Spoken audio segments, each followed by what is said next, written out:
Sintra, Portugal, a magical town that sits on the edge of a vast national park. There's the opulent palaces, extravagant villas, lush forests, and jagged hills. But what's it like to actually live here? With its moody weather, steep hills, and waves of tourists, it may not be for everyone. But for some, it's paradise. And only a 25-minute drive from where we live in Lisbon, we realized we knew very little about this fairy tale town.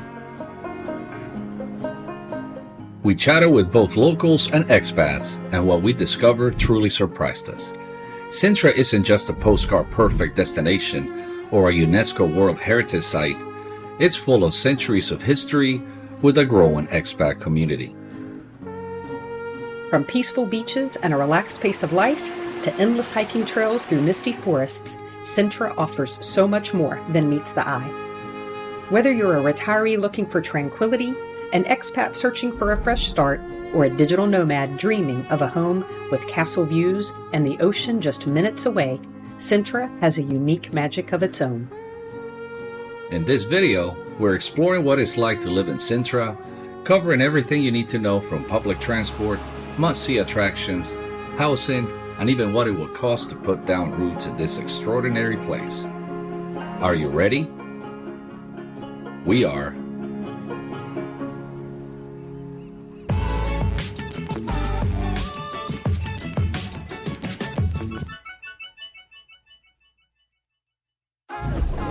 Hello, Travel Bugs. Welcome back. If you're new here, we're Diane and Guillermo, and we're retired from the rat race in the USA and have been traveling to different countries for the last 6 years, searching for our forever home. We've lived in 2 different countries on 2 different continents, and we're currently home based in Lisbon, Portugal. Yes, we know. Why haven't we discussed Sintra as a possible forever home destination? Who wouldn't want to live near castles and palaces? I know I would. We never looked at Sintra as an option to live in. It has the reputation of a fairy tale town. At least it's what we thought when we visited Sintra back in 2019. We were mesmerized by the attractions and beautiful landscapes, but today we dive a little deeper into this enchanting town. Is it a place where we could live? Let's break down what's most important to us when considering Sintra as a place to call home. Sintra is located about 30 kilometers northwest of Lisbon. It sits at the foothills of the Sintra Mountains and is part of the Lisbon metropolitan area. It has a population of 395,000 inhabitants, and the official language is Portuguese, but English proficiency is ranked very high. More than 3 million people every year visit the mountains and castles of Sintra. It's considered one of Portugal's wealthiest regions for its cool microclimate and scenery.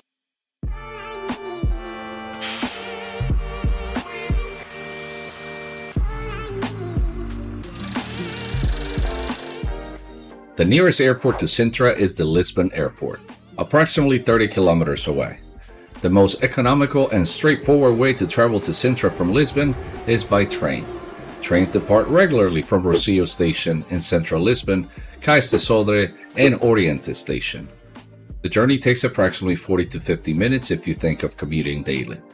A single train ride costs around €2.25, plus an additional 50 cents for a reusable Navigant travel card.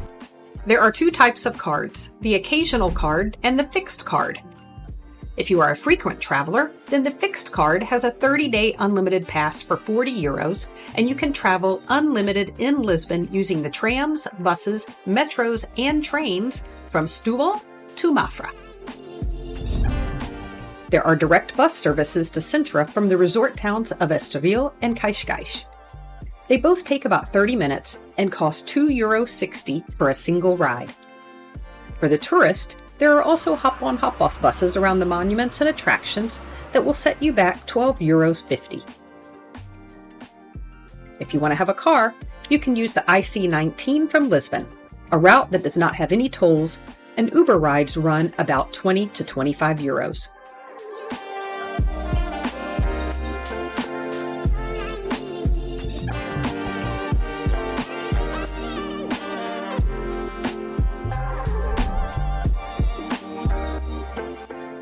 Narrow, winding one-way streets in the center of Sintra are not designed for heavy traffic, especially during rush hour.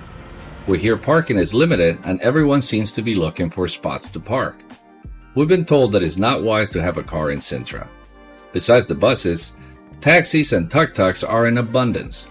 They're about 30 euros an hour, and that's for 2 people.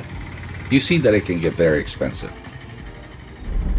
Now, if you want to walk, Sintra is a walkable city, especially for day-to-day needs in the town center, but some areas are hilly, like really steep hills. Cobbled streets that were charming centuries ago might pose a bit of a challenge for families with young children or for those with mobility issues. The other thing to consider during peak tourist season, especially if you choose not to have a car, is that buses are often very crowded, with many passengers standing. The winding roads can make the ride uncomfortable, requiring passengers to hold on tightly. One thing is being a tourist visiting for a couple of days, but what if we lived there and had to deal with all of the visitors and traffic jams multiple months out of the year? I know I wouldn't like that.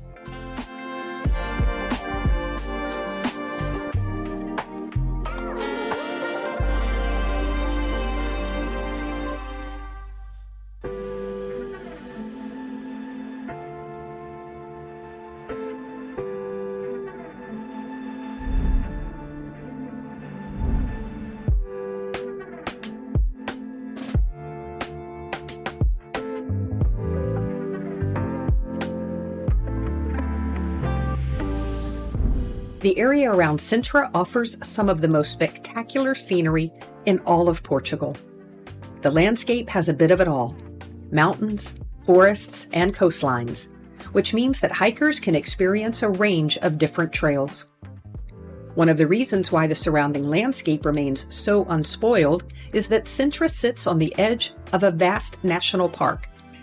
The Sintra Cascais Natural Park is known for its dense vegetation. It features cliffs, beaches, and unique geological formations. There's a range of activities to do, from hiking forest paths to exploring coastal trails and relaxing on nearby beaches. This is a protected area that spans from the Serra de Sintra to almost Cabo da Roca. We've been to Cabo da Roca before. It's the westernmost point of mainland Europe in Portugal, and once believed to be the edge of the world by ancient Europeans. This dramatic cape point, with its towering cliffs dropping into the Atlantic Ocean, was immortalized by the 16th century Portuguese poet Luís de Camões in his epic Os Lusíadas, where he described it as a place where the land ends and the sea begins. A stone monument with a plaque bearing this quote now stands there, marking its significance as a historic and symbolic landmark. It's not every day that you get to stand on the tip of Portugal's nose and the most western point of Europe.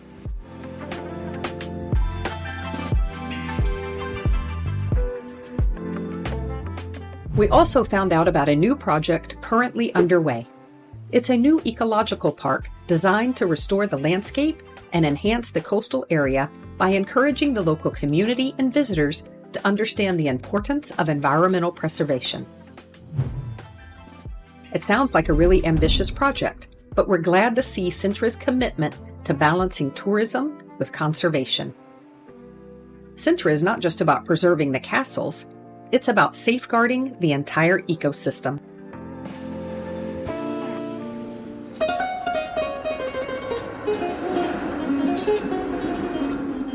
Sintra is full of history and culture. Besides the grandiose palaces and castles that we'll be covering a little bit later, one of Sintra's particular pieces of history is its old wooden tramway. It dates back to 1904 and was originally built to connect Sintra with the coastal town of Praia das Machas, or Apple Beach. Back in the day, the tramway was an essential mode of transport for locals and visitors. It was closed for many years during the mid-20th century, mainly because of the development of mechanical transport, and since the tracks were made out of wood, decay was also another reason for its closure. It reopened to the public in 1980 but only the Sintra railway station to Praia das Machas portion. It's a fun, loud, and bumpy 45-minute ride for only €5. Want a little wine history? I bet you've never heard of the Remishko wine grapes. They are from the Colares wine region, located just west of Sintra. It's one of the oldest wine regions in Portugal, with a history dating back over 700 years. We tried many Portuguese wines from many regions, and we have several favorites, but we never had one in this part of Sintra. We had to try the local wines, especially the Remishko variety, since it's one of the few ungrafted grapevine varieties in Europe, the one that grows on its own roots. The vineyards are planted deep in sandy soils, which protect them from a vine bug. This method of planting in Colares has historically protected the vineyards from the devastating bug that ravaged European vineyards in the late 19th century. Well, that is how sometimes work in Portugal. You are hopeful to make to a place, they say it's open, and then you arrive, and the disappointment kicks in. But we should have called first. So That is the biggest tip we can give you. Call any restaurant, any establishment that you think is going to be open, just to double check. Because it's happened to us more often than not.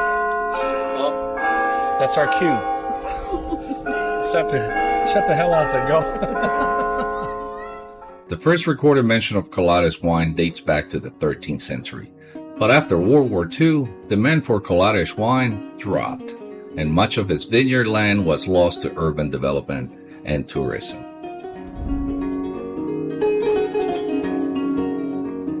And there's something else you might not know about Sintra. It was a secret hub for spies during World War II. Because of its strategic location between Europe and the Americas, Portugal was a neutral country, making Lisbon and its surroundings, including Sintra, a hotbed for espionage. British and German spies would frequent the same cafes, hotels, and bars, gathering intelligence while pretending to be tourists.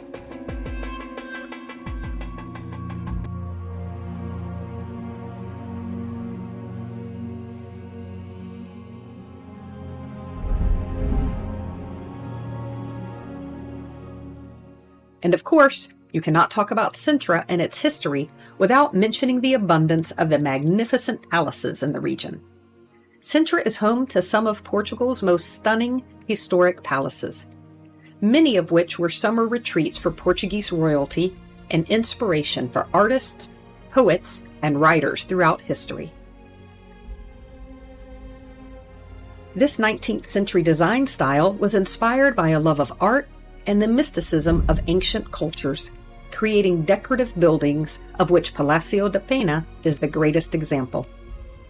This stunning and vividly painted structure was named the most visited museum, palace, and monument in Portugal in 2019. It was born from the imagination of King Ferdinand II and became a real fairy tale palace perched on huge rocks built on the bones of an old monastery. And by restoring the interior to its 1910 appearance, you actually get a glimpse into the palace's final days as a royal residence right before the Portuguese monarchy ended. Yes, right before Portugal became a republic. Nearby, there's the mysterious Quinta da Regaleira, one of our favorite attractions. It's an enchanting estate full of mystery and wonder. It was built in the late 19th century, and it's an UNESCO World Heritage Site. The real magic lies in its gardens, a whimsical maze of lush greenery, hidden caves, and symbolic treasures.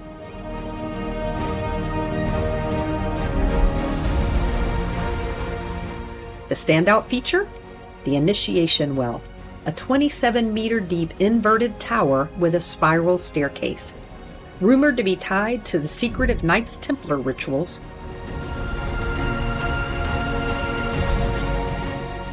Add to that the ornate Chapel of the Holy Trinity with its cryptic frescoes and underground tunnels, and you've got yourself a Disney fairy tale.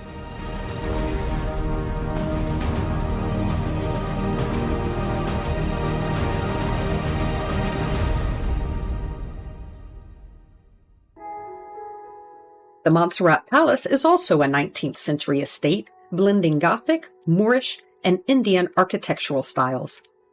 Surrounded by diverse botanical gardens with exotic plants, waterfalls, and lakes, it offers a serene retreat.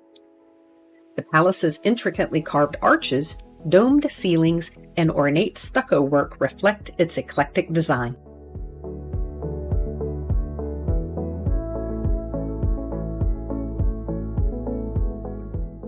The Moors Castle is a historic fortification, built by the Moors around the 9th century. With a stunning position high in the Sintra hills, the views are absolutely breathtaking.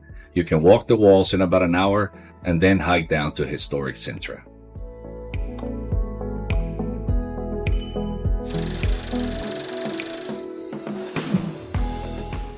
The town of Cascais is only a 20-minute drive away. It's a picturesque Portuguese coastal town we enjoy visiting for day trips when they host events like the Cool Jazz Festival and classic car exhibitions. This place used to be a royal retreat. The beaches are nice, and we like hanging out at the Irish bar on summer evenings. Cascais is a perfect spot for sun, sea, and a taste of refined Portuguese living. There's a lot more to do in Sintra's neck of the woods. Want a little entertainment? There are several festivals and celebrations throughout the year that we'll be sure to be coming to.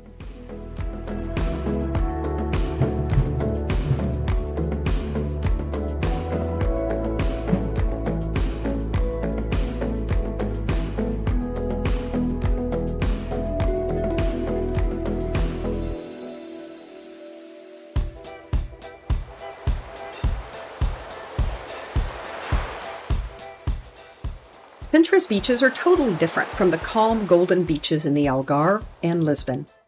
Here, you get wild, dramatic coastlines with huge cliffs.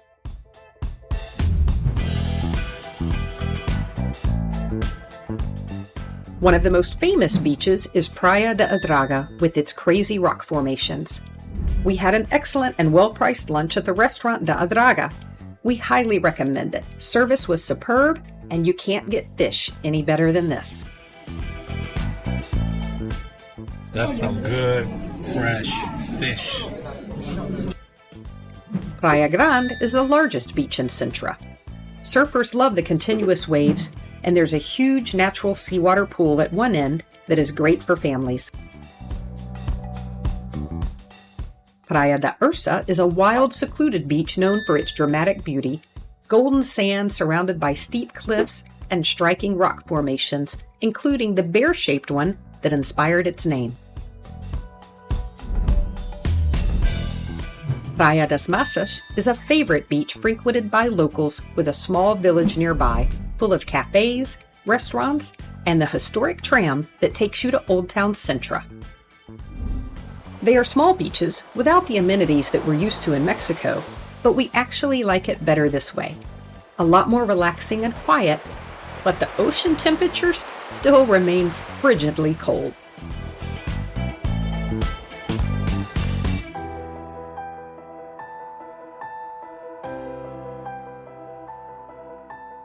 Sintra's elevated location, proximity to the Atlantic Ocean, and lush vegetation create a microclimate that is noticeable as soon as you step off the train. This contributes to its cooler and misty climate compared to Lisbon. We heard on many mornings throughout the year, there's a thick cover of mist that extends for miles. If you're lucky, the mist lifts by mid-morning, but some days it does not lift at all. This may be a big issue for those who suffer from asthma and other lung conditions.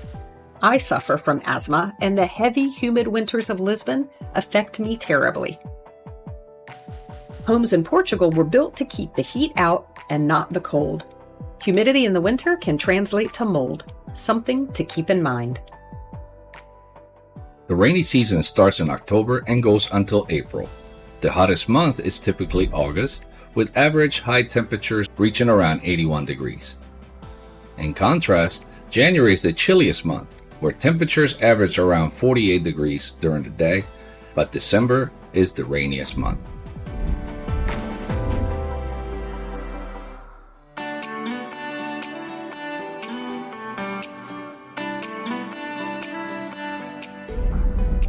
Expats living in Sintra account for about 11% of the population, according to data from Poor Data.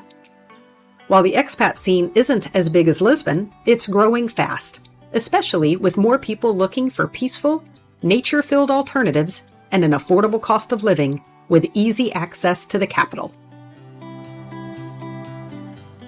We sat down with our friend Dan, who retired early from the US and has been living here for 5 years. Pick your spot. I picked it because I want to hike and I want to be able to do road cycling. And I picked it strategically that I have a spot where I can pretty much do that outside, just walk out my door and go. And I also have the bus stop near me, the major bus hub. So I've got different buses that get me to different points on the coastline, and I can take one bus to one point, hike 15 kilometers, get a different bus back. Sintra has become increasingly popular with foreigners, particularly from the United Kingdom, France, Germany, and Brazil, as well as expats from the United States and Canada. The rise of digital nomads has also contributed to this growth, with more remote workers choosing Sintra as a base. The expat community here often connects through local networks, social media groups, and cultural or outdoor activities, making it a welcoming place for newcomers. For expat families, Sintra also offers a variety of international schools, making it an attractive option for those relocating with children. And Portugal in general makes settling in fairly easy. If you're a retiree with passive income, the D7 visa is a great option. And there's the digital nomad visa, perfect for remote workers. Applying does take some paperwork, but once you're in, you can start working towards permanent residency or even citizenship if you stay long enough.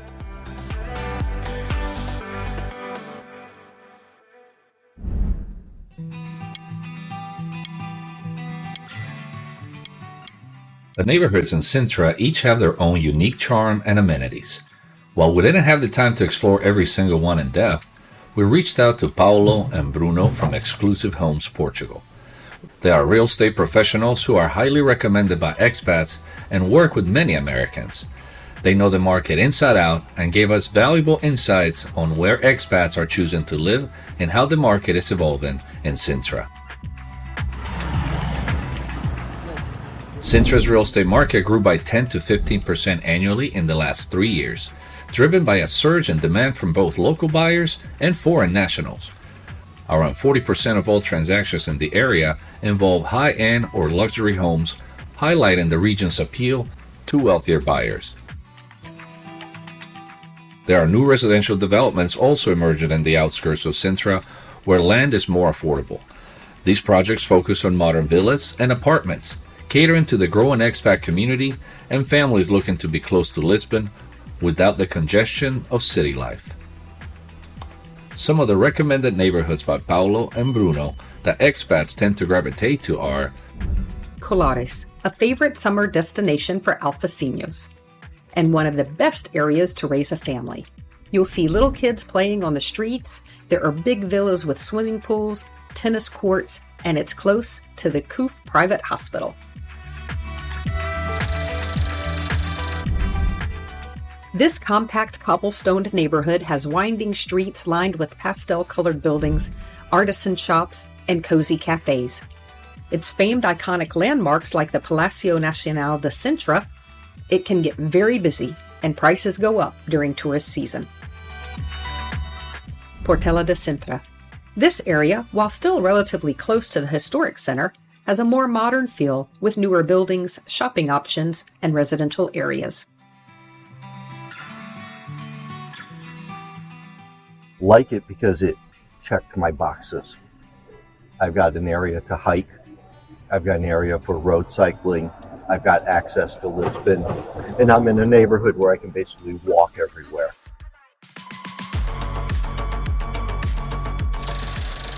Praia das Massas. This coastal neighborhood exudes an authentic Portuguese vibe with its quaint streets lined with traditional houses, local cafes, and seafood restaurants. It's family-friendly, yet rarely overcrowded, even in summer. The Sintra tram connects this town to downtown Sintra. Quinta de Belura is a gated community that offers a luxurious lifestyle with golf courses, equestrian centers, upscale amenities, and luxury villas.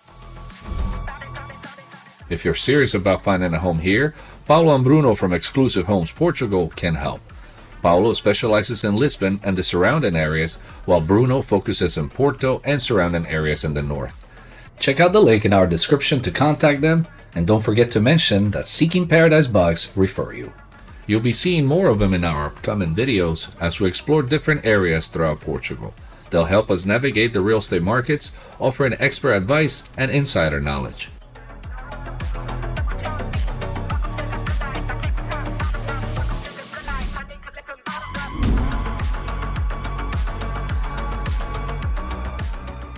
We've shown you the fun side of Sintra. It's time to get serious now. Let's talk about the expenses you have to go through to enjoy the quality of life that Sintra offers. The cost of living in Sintra is generally higher than in many parts of Portugal, primarily due to its popularity with expats and tourists, not to mention the luscious gardens and palaces. This is particularly true in the historic center and more affluent neighborhoods, while other areas maintain a more modest character. Compared to major European cities, Sintra can still offer good value for money. Housing is typically the most significant expense. Utilities for a standard apartment might average 80 to 160 euros per month. Groceries are reasonably priced, especially if you shop at local markets.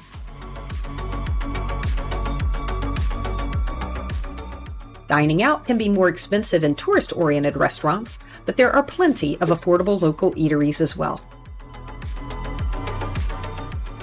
A couple could live comfortably in Sintra on a budget of 2,500 to 3,500 euros a month.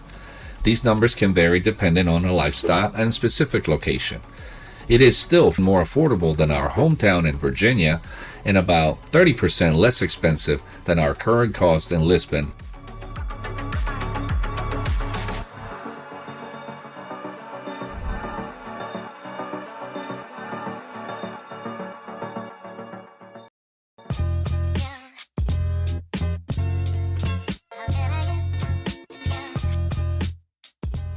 Walking around the streets of Sintra, you get that relaxed and calm feeling. In the United States, it feels like everyone is chasing something, always on the run and rushing through life. It's different here.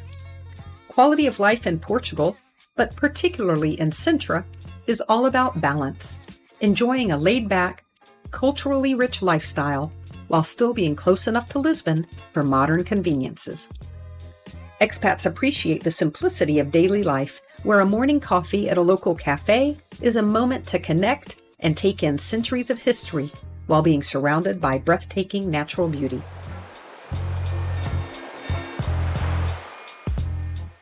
As an American coming over here, I retired early at 58 and a half. The healthcare insurance is far more reasonable than the US. It's not even close. And I'm in the private, I can go to private spots, so I have no problem getting access. We've said it many times that part of a good quality of life is having reliable and affordable healthcare. If you're a legal resident of Portugal, then you're entitled to free public healthcare under the SNS. It's a cornerstone of the country's social welfare framework, rooted in the constitutional principle that healthcare is a right, not a privilege. There are several well-equipped hospitals in Sintra. The Fernando Fonseca Hospital serves as the public hospital for Sintra and Amadora. Another good choice is the CUF Sintra, one of Portugal's largest and most experienced private healthcare groups.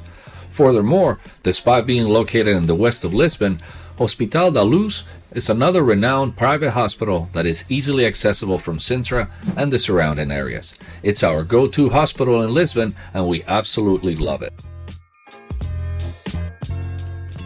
Safety is a cornerstone of a good quality of life.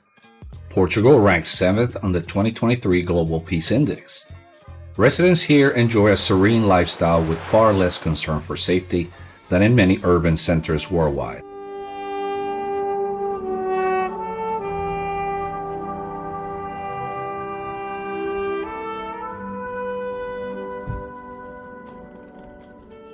I'm in Portugal.